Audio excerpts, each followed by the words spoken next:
저는 중동고등학교 수학에 대해서 설명회를 진행하게 됐고요. 네, 제 소개를 먼저 해드리면 벌써 5년 전에 찍었던 프로필이라서 약간 상의할 수 있음을 네, 조금 이해해 주시면 감사드릴 것 같습니다. 그래서 저는 중동고등학교를 21년부터 이제 계속해서 수업을 해오고 있고, 원래는 이제 유주호 선생님 밑에서 연구팀장을 하다가 지금은 전문적으로 중동고만 수업을 하고 있습니다. 그래서 목차는 사실 어머님들께서 설명회를 방문해 주신 것, 그리고 뭐 학생분도 오신 것 같은데, 제가 어떻게 수업을 하는지, 뭐 환단은 어떤 수업을 하는지도 물론 있겠지만, 결국에 중동고를 가서 중동고 수학 문제를 풀어낼 거면 어떤 방식으로 대비를 해야 되는가, 이 부분이 가장 중요할 것 같아요. 그렇죠? 그래서 그 부분을 최대한 많이 설명을 드리고, 그 이후에 제 수업은 어떻게 진행되는지 말씀을 드리겠습니다. 첫 번째는 중동고등학교 수학 어떻게 대비할 것인가. 한마디로 말씀드리면 답이 정해져 있는 시험지라고 생각하시면 돼요. 어떤 답이냐? 전략적으로 접근을 해야 된다. 그래서 첫 번째는 한 자리 번호의 반란이라고 제가 제목을 잡아봤고요. 두 번째는 객관식 난이도의 파괴, 세 번째는 중킬러 문항의 다수 출현, 마지막은 창작 문항들에 대해서 좀 말씀을 드려보겠습니다. 네, 그 자료를 같이 봐주시면 좋을 것 같은데요. 자, 개괄적으로 말씀을 드리면 시험 유형은 객관식 14, 단답형 3, 서술형 3 정도로 구성이 되어 있고요. 시험 난이도는 객관식, 서술형 그리고 단답형 순서대로 어려워진다고 생각해 주시면 될 것 같아요. 자, 시험 배점은 객관식 70, 단답형 15, 서술형 15인데요. 4.5점, 6점으로 배점이 구성되어 있습니다. 등급 컷은 평균적으로 한 번의 시험, 즉 중간고사, 기말고사를 개별적으로 봤을 때는 80 초반 정도가 나온다고 생각하시면 될 것 같아요. 그래서 옆에 제가 1등급 커트라인을 받으려면 어떻게 문항을 틀려야 되는가를 적어뒀어요. 그래서 안정적인 1등급을 받아야 된다. 그럼 객관식 하나, 단답형 하나, 그리고 서술형에서 감점을 좀 받으면 안정적으로 1등급이 나올 수가 있고요. 객관식, 단답형 합쳐서 3개를 틀리고 서술형에서 감점을 받으면 1등급 커트라인 정도에 걸친다고 생각해 주시면 될 것 같아요. 자, 그런데 요거는 개별 시험에 대한 커트라인이고요. 합산은 조금 더 떨어진다고 생각하시면 돼요. 그래서 70 후반, 70 후반으로 중간 기말을 본다면 합산 한 155 정도에서 커트라인이 정해진다라고 생각해 주시면 사실 각각의 등수가 1등급 등수가 아니어도 1등급을 받을 수 있다라고 생각해 주시면 됩니다. 그리고 2등급 커트라인을 보시면 34%죠. 갑자기 엄청나게 떨어지는 거를 보실 수가 있어요. 60대 한 중반에서 시험이 좀 치우면 70대 초반까지 간다라고 생각해 주시면 됩니다. 자, 그리고 교과서는 동아출판 고호경을 쓰고 있고요. 작년에 교과서가 바뀌었어요. 공통수학이 되면서. 비고는 대단원 3단원을 중동고 교사분께서 집필을 하셨습니다. 부교재는 23년에 절대등급, 4년에 올림포스, 작년에도 절대등급이었고요. 공수원 그리고 절대등급이 동아출판이기 때문에 올해도 높은 확률로 절대등급이지 않을까라고 생각은 합니다. 어른들 선생님들께서 마음을 좀 자주 바꾸시는 편이셔서 바뀔 확률도 있다라고 생각해 주시면 될 것 같아요. 자, 그러면 중동고등학교에서는 어떤 학생들이 시험을 보는가? 요거는 매년 중동고 학교에서 해주는 건 아닌데요. 모의고사, 실제 모의고사를 보고 그 답안지를 교육청에 보내기 전에 리더기에서 이미 먼저 읽혀서 9등급제 기준으로 등급을 냈던 표시입니다. 그래서 3월 모의고사예요. 고1 3월 모의고사인데 실제로 1등급 커트라인은 전국에서는 88점. 9등급제 기준으로 보시면 수학이 1등급 커트라인은 100점, 2등급 커트라인은 97, 3등급이 93, 4등급이 88이에요. 그래서 40%까지가 1등급이 학생들이 수학 시험을 보고 있다. 이렇게 생각해 주시면 되고요. 5등급제에서는 3등급 초반까지도 모의고사는 1등급이 뜨는 학교라고 생각해 주시면 될 것 같아요. 자, 그럼 앞서 말씀드린 부분을 좀 정리해서 말씀드릴 거고요. 여기 문제들은 지금 학생도 있으니까 집에 가서 한번 풀어보면 조금 당황스러울 수도 있다. 자, 첫 번째는 한 자리 번호의 반란이에요. 1번부터 10번까지의 객관식 문제 중에 오답률 상위권 문항이 거의 매번 포함이 된다고 생각하시면 될 것 같습니다. 그래서 보시면 오답률이 전체 20문제 중에 4위인데요. 5번 문제예요. 그리고 이 친구는 10번 문제인데 전체에서 서답형을 다 포함해서 오답률이 3위입니다. 그러다 보니까 아이들이 1번부터 10번까지의 문제를 풀다가 당황스러워하는 경우들이 굉장히 많아요. 그런데 오답률이 3위, 4위, 2위 이렇다는 얘기는 사실상 이런 문제들은 틀려도 된다라는 거예요. 물론 맞추는 게 제일 중요하죠. 그런데 이런 문제에서 당황하지 말고 빠르게 넘어간 이후에 시간을 남겨와서 이 문제를 풀어줘야 되는 거예요. 물론 제대로 공부해서 맞추는 게 제일 중요하긴 합니다. 자, 두 번째는 객관식 난이도의 파괴예요. 11, 12, 13, 14번의 마지막 객관식 4개가 난이도가 순차적으로 상승한다고 보기는 조금 어렵습니다. 물론 개략적으로는 개괄적으로는 상승하는 게 맞긴 하나 보시면 오답률 객관식 1위가 11번에 배치가 되어 있고요. 객관식 오답률 2위가 12번에 배치가 되어 있어요. 그래서 11, 12, 13, 14 중에 어떤 문제를 풀고 어떤 문제를 풀지 말지 문항 번호에 따르지 말고 본인이 판단할 수 있는 능력이 존재해야 된다. 그래서 문항 번호에 따른 단순 전략을 짜기보다는 문항의 난이도를 판단하고 빠르게 넘어가거나 아니면 컴팩트하게 풀어낼 수 있는 능력들이 좀 중요합니다. 세 번째는 수학적인 역량을 평가하는 창작 문제들을 좀 출제를 하세요. 그래서 보시면은 순수 창작 문제시고요. 정답률이 굉장히 낮습니다. 자, 아래는 21년도 사관학교 수학을 작년에 변형시켜서 출제하신 문제고요. 이 문제도 아이들이 풀기에는 조금 어려웠던 문제긴 합니다. 하지만 여전히 문항 번호는 11번에 배치되어 있음을 좀 유의해 주시면 될 것 같아요. 자, 그러면 시험지를 개괄적으로 좀 말씀을 드렸고, 그럼 내신 기출의 경향은 어떻게 나오고 있는가? 첫 번째, 중동고의 가장 특징적인 부분입니다. 교과서 문항을 많이 출제를 하세요. 많으면 내문항까지도 교과서에서 출제가 되고요. 보시면 유형을 거의 똑같이 출제를 하고 계십니다.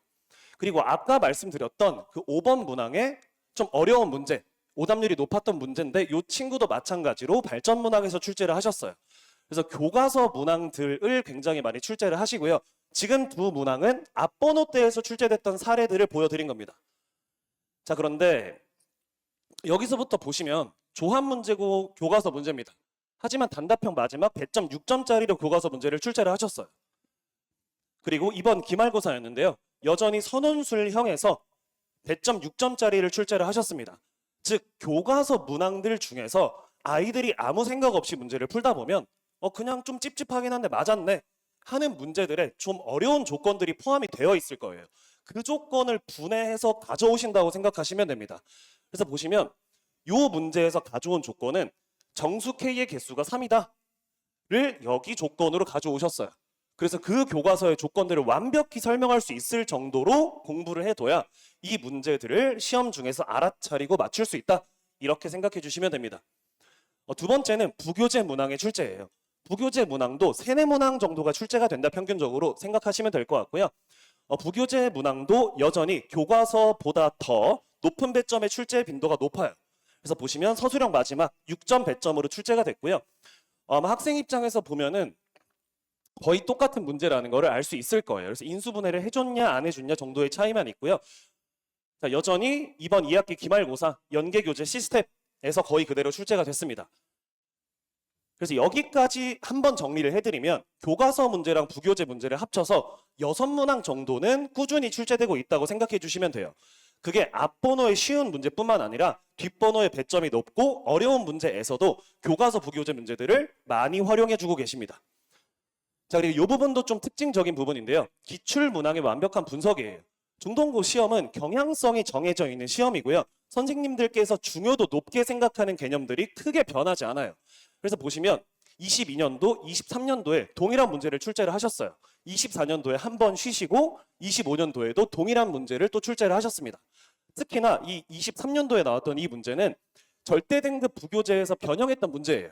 근데 그 문제가 이번에 절대등급이 다시 선정이 되면서 여전히 똑같은 번호대에 부교재에 들어 있었습니다. 근데 그 문제를 또 변형을 해서 출제를 하신 거예요. 그렇기 때문에 중요한 개념들은 반복해서 출제가 됩니다. 그래서 앞서 출제되었던 기출문항들을 완벽하게 공부를 하고 풀이를 해낼 수 있어야 된다. 이렇게 생각을 해주시면 될 것 같아요. 마지막으로 정리를 좀 해드리면 10번 이내에 실수할 수 있는 문항이 출제된다. 초반에 집중을 잘 해서 실수를 하지 말자. 혹시나 막힌다면 넘어갔다가 나중에 와서 풀자. 이런 전략이 좀 중요하고요. 서술형은 끝까지 써라. 서술형 배점이 꽤나 후한 학교입니다. 그래서 정답이 틀렸음에도 풀이 과정이 완벽하게 맞으면 6점 배점이 다 나가는 경우들도 있었어요. 서술형은 시간을 꼭 들여서 무슨 풀이라도 좋으니 일단 적어놓는 게 제일 중요합니다. 자, 시간 관리가 철저히 필요하다. 중동고등학교 수학시험은 도저히 못 풀겠다 싶은 문제가 맥시멈으로 2개 정도 나온다고 생각하시면 돼요. 대신에 남은 문제들의 대부분이 조금 까다로운 문제들이에요. 그렇기 때문에 그 문제들을 시간 관리를 하면서 풀지 않으면 한 문제에 7분, 8분을 쓰는 순간 뒷문제들을 전부 날릴 수도 있다. 그래서 시간 관리가 굉장히 중요합니다. 그래서 넘어갈 건 넘어가고 풀 수 있는 거는 컴팩트하게 풀어내는 능력이 중요한 시험입니다. 그리고 교과서 문항, 부교재 문항을 보자마자 해결하자. 제가 학생들한테도 많이 하는 얘기인데요. 도대체 유형화된 문제가 출제가 됐는데 왜 공부를 안 해서 유형화된 문제를 신유형처럼 푸냐라고 얘기를 해요. 그래서 유형화된 문제, 교과서 부교재 문제들은 시험 안에서 이거 부교재 문제네, 교과서 문제네 알면서 풀어야 시간 관리도 철저하게 될 것이고 다른 문항들도 맞출 시간들이 나온다라고 생각해 주시면 돼요. 멘탈을 사수하라. 이 부분이 가장 중요합니다. 중간중간에 지뢰들이 많이 설치돼 있을 거고 생각보다 당황스러운 일들이 많을 거예요. 그래서 첫 시험에 아이들이 생각보다 많이 점수가 떨어져서 오는 경우들이 많습니다. 그래서 멘탈을 사수하라. 즉, 좀 덤덤하게 문제들을 풀어줘야 되고요. 한 7번쯤 막히면 쟤네들도 막히겠지. 나만 어려운 게 아닐 거야 하면서 멘탈 관리를 좀 하면서 시험을 봐주시면 좋을 것 같습니다. 그러면 그런 부분에서 제 수업은 어떻게 진행이 되는가? 자, 첫 번째, 제가 가장 많이 공을 들이는 부분인데요. 다개념 기출 분석을 통한 맞춤 효율적 풀이 제공. 그래서 중동에서는 어떤 개념이 중요하고 그 부분들은 지금까지 공부해왔던 풀이가 아니라 좀 효율적인 풀이들도 풀어보자. 그래서 시험지 문항의 컴팩트한 해결을 목적으로 하고 있습니다. 그리고 맞춤 자료들을 제가 이제 연구팀장이었을 때부터 지금까지 전부 제작을 하고 있기 때문에 내신 적중률은 가장 높다고 생각하시면 될 것 같아요. 그래서 배점이 높은 문항들도 수업 중에서 공부한 부분에 출제가 된다. 자, 그리고 내신 수업 때 매 수업마다 시험을 다 출제를 하고 있어요. 그래서 연계교재, 교과서, 기출 경향을 다 반영해서 14 플러스 3 플러스 3, 그래서 단답형 3개, 서술형 3개, 서술형 채점 또한 중동고 기준에 맞춰서 다 첨삭이 들어갑니다. 그래서 이 시험을 모두 예를 들어서 13회차 수업이다. 그럼 모든 회차에 본다라고 생각하시면 되고요. 초반에 그 시험지 내에서 성적을 올려야 실제 시험에 가서도 잘 볼 수 있는 테스트지입니다. 그리고 마지막에는 변형문항 기출분석 자료 등을 제가 다 분석한 것들을 제공을 해드리고 있으니까요. 시험의 마지막에 완벽하게 맞춰서 좀 공부를 하고 들어갈 수 있도록 수업을 하고 있습니다. 그래서 매회차 테스트를 진행하고 있고요. 오답 관리 등은 프로그램도 활용을 하고요. 개별 오답 노트도 다 제공을 하고 있습니다. 그리고 제가 가장 중요하게 생각을 하는 건데요. 클리닉이 저는 제일 중요하다고 생각을 해요. 제가 앞에서 수업을 아무리 잘해도 학생들은 숙제를 시켜놓으면 지금까지 배웠던 풀이 그대로 푸는 경우들이 많습니다. 그래서 클리닉을 제가 수요일, 토요일에 진행을 하고 있고 그 수요일, 토요일에 클리닉에 나와서 그 문제는 우리가 배운 대로 어떻게 풀어야 돼 이런 풀이 교정들을 좀 진행할 겁니다. 그래서 그 부분은 만약에 보내시게 되신다면 꼭 하루 정도는 클리닉에 보내주셔야 결국에는 시험을 잘 보게 만들 수 있다. 자, 그리고 본 교재, 제가 이제 자체 교재에 이제 중동고등학교 기출 경향 등등을 잘 반영하고 있고요. 그리고 마지막에 말씀드린 것처럼 기출 분석서 그리고 연계 교재 변형을 직전 보충 자료로 주고 있습니다. 그래서 여기부터는 사실 제 얘기라서요. 그래서 직전 보충해서 했던 게 이렇게 출제가 되고 있다. 그래서 간략하게 좀 봐주시면 될 것 같아요. 그래서 이 문제가 저는 작년에는 가장 똑같이 출제가 된 거라서 좀 뿌듯했던 내용을 좀 담아봤습니다. 자, 그리고 정규 커리큘럼은요. 월요일, 금요일 6시부터 10시, 그리고 클리닉은 수요일, 토요일 추가 클리닉. 그래서 그때는 6시부터 10시, 토요일은 아마 오전부터 쭉 클리닉을 진행을 할 거예요. 그래서 만약에 내신반을 수강하게 되신다면 이때 클리닉을 보내주시면 될 것 같습니다. 그리고 동형 모의고사를 2월 달에 볼 예정이에요. 동형 모의고사는 뭐냐? 작년에 이제 1학기 중간고사에 배치되어 있던 문항 번호들마다 유형들이 있잖아요. 그렇죠? 그래서 그 번호에 동일한 유형들로 출제된 모의고사를 2월 달에 시행을 할 겁니다. 그래서 입판 테스트 대체가 가능하고요. 요거는 제가 직접 제작한 엑셀인데요. 어떤 능력 부분에서 평균적으로 어떤 성취를 내고 있다. 이런 부분을 분석지를 제공을 해드릴 예정입니다. 그래서 굳이 입반을 하지 않으시더라도 중동고 친구들이랑 같이 내가 어느 정도의 위치에 있구나 이런 테스트를 한번 봐주시면 좋을 것 같아요. 그리고 요거는 이제 제 수업을 제외하고도 말씀드리고 싶은 부분인데 항상 수학 학원을 보내는 두 가지 기준이 저는 있다고 생각을 해요. 잘하는 친구가 있는 곳 또는 성적이 많이 오르는 곳. 근데 둘 중에 한 군데를 정해야 된다면 저는 후자여야 된다고 생각을 합니다. 정말 잘하는 아이들 몇 명이 있어서 성과가 나는 것보다는 그 아이의 성적을 잘 올려줄 수 있는 곳이 출제 메커니즘을 완벽하게 파악하는 수업이라고 생각을 해요. 그래서 보시면 다 옳은 친구들이 있는데 가장 뿌듯한 친구가 있습니다. 그래서 입학을 하게 되면 120기라 이제 고3이 됐어요. 그래서 19점, 사실 말이 19점이지 한 문제도 못 푸는 상황에서 왔던 건데 9등급제 기준으로 3등급 이제 23% 안쪽으로 들어가면서 이제 3학년으로 올라가게 됐었어요. 그래서 이렇게 저는 성적은 많이 올렸던 강사다. 이렇게 이제 마지막으로 좀 말씀을 드립니다. 질문 있으시면 자유롭게 해주시면 제가 개인적으로 말씀드릴 수 있는 건 말씀드릴 거고요. 그리고 이 번호는 상담용 번호여서요. 그냥 전화를 하시면 제가 이제 콜백을 드려요. 수업이 없을 때. 그래서 편하게 정말 연락을 주시면 감사드릴 것 같습니다.